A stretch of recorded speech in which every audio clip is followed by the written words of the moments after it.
good, everyone? Jossie here, and I'm really excited about today's video. A lot of you all have been asking about, do I actually use the Pixel 8 Pro and how my experience has been the past few months. So in today's video, I'm gonna do an official review and comparison of the Pixel 8 Pro versus the iPhone 15 Pro. In this video, we're gonna be doing more of a real world and practical comparison between the two.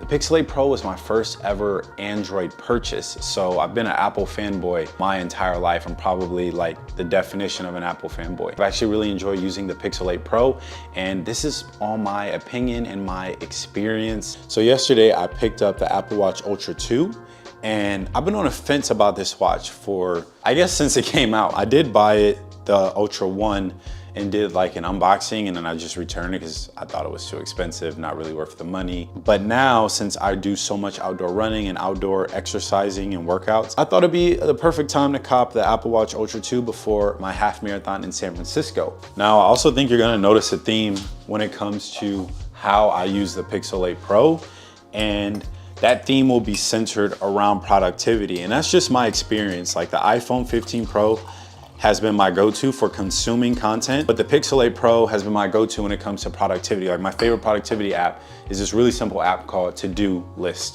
And I also use an app called Elio, which is this mood tracking app that is a great way to just see how I felt throughout the week. So I decided to purchase the Pixel 8 Pro because I have to admit that the iPhone doesn't really excite me the way it used to, and has seemed to plateau from a software innovation standpoint. If you ignore the slight camera upgrades, there honestly isn't that much of a difference between the 15 Pro and previous iPhone generations. To be honest, as a software engineer and content creator, I was thoroughly curious about the Pixel's camera and AI capabilities. I picked up the iPhone 15 Pro in the new natural titanium color with 256 gigabytes of storage. I initially wanted the blue titanium color, but when I saw the natural titanium colorway in person, I instantly felt that this was the best color. The iPhone 15 Pro has a 6.1-inch Super Retina always-on ProMotion XDR display with 2000 nits of peak brightness, and powered with the all-new A17 Bionic chip. The iPhone 15 Pro camera system is equipped with a 48 megapixel main camera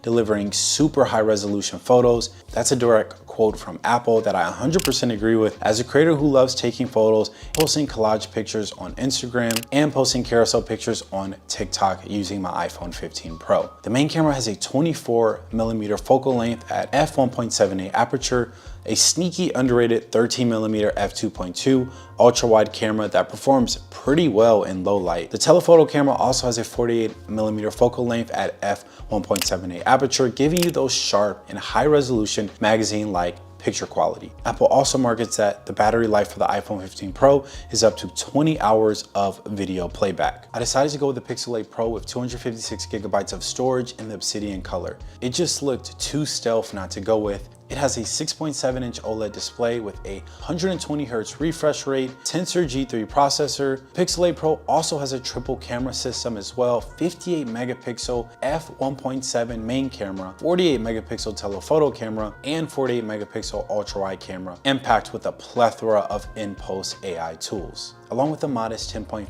megapixel selfie camera. But what's been most impressive to me with the Pixel 8 Pro's camera is the 48 megapixel 5x optical zoom, which is the main reason why there have been times where I chose to use my Pixel 8 Pro to take pictures and take it on a trip, opposed to the iPhone 15 Pro. The Pixel 8 Pro has a 120Hz refresh rate, offers a peak brightness of up to 2400 nits, allowing for better visibility and maintaining its brightness even in bright sunlight. Google markets that the Pixel 8 Pro's battery life can last for more than 24 hours.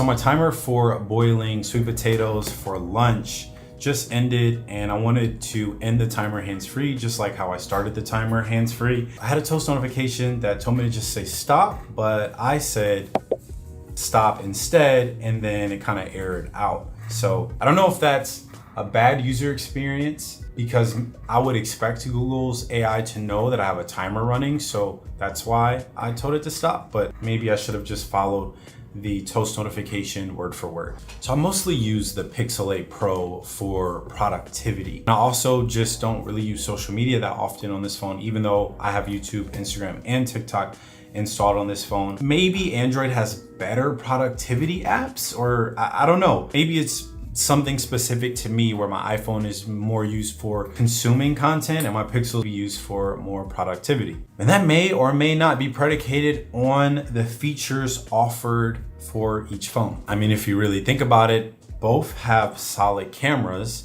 I'd say the iPhone has better, the camera footage of the iPhone looks better. It's more stable, especially transitioning between different focal lengths. But the Pixel, it's much better in post, which is the main reason why when I would travel or go to some important event, I actually would bring the Pixel. And if you're thinking about cost, the Pixel 8 Pro costs just as much as the iPhone 15 Pro, but it has 4 focal lengths versus the iPhone 15 Pro only having 3. When I went to my cousin's Ohio State football game, I really enjoyed using the Pixel 8 Pro, shooting in RAW, 50 megapixels, using the 5x focal length to snap pictures of the stadium and the players on the field was unmatched.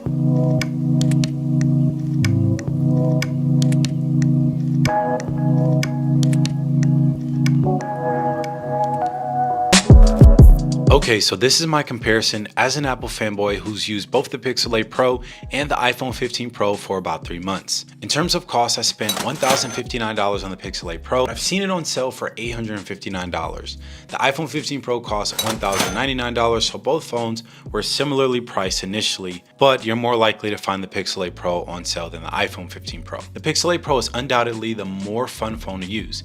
There are so many amazing AI tools and widget customizations that Android offers, along with the fact that the Pixel 8 Pro display is larger and more vibrant than the iPhone 15 Pro. The 15 Pro is more seamless, the gestures are very natural and fluid. The Pixel 8 Pro still feels a bit clunky and gimmicky when interacting with apps and swiping. The biggest issue I have with the Pixel 8 Pro is that there's no back to top button, which makes interacting with websites a much more poor experience than I anticipated. If you're looking for a larger display and more exciting experience, I'd say go with the Pixel. If you're looking for a more smooth and reliable experience, I give the edge to the iPhone 15 Pro.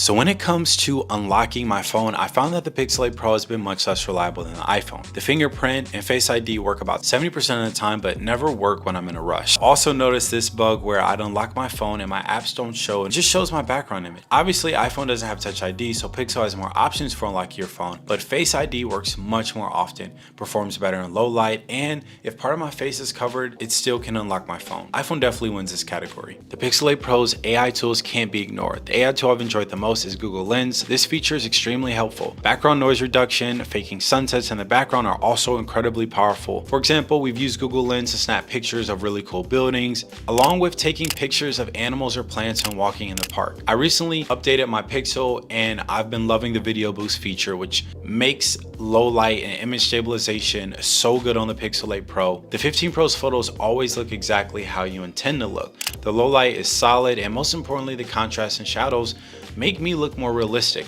like in this photo. Pixel 8 Pro has powerful AI tools in post that allow you to doctor up your photos, but I still can't get over how poor transitioning between different focal lengths is. The zoom can be very unreliable with image stability and focusing issues. If you don't want to have to rely on post, want your images to look great on social media, the iPhone is a better option. However, if you're doing maybe street photography, travel photography, or shooting an event for your family, then the Pixel 8 Pro could be an excellent choice. So here's the ugly truth. I'm deeply in the Apple ecosystem, and the iPhone was the first smartphone I've ever owned. Can't get over not having iMessage. It's just the best and most engaging way to interact with my friends and family. Apple says that they will support RCS later this year to ease the divide between the green and blue bubble communities. I need to see what that SMS experience actually looks like before I take a full plunge into the Android world. Ultimately, the Pixel 8 Pro is more fun. I find that I like the productivity tools and apps more than Apple's productivity app options, and the battery life is a bit better. However, the 15 Pro is just more reliable. The photos don't need much editing. Face ID is more reliable than Google's.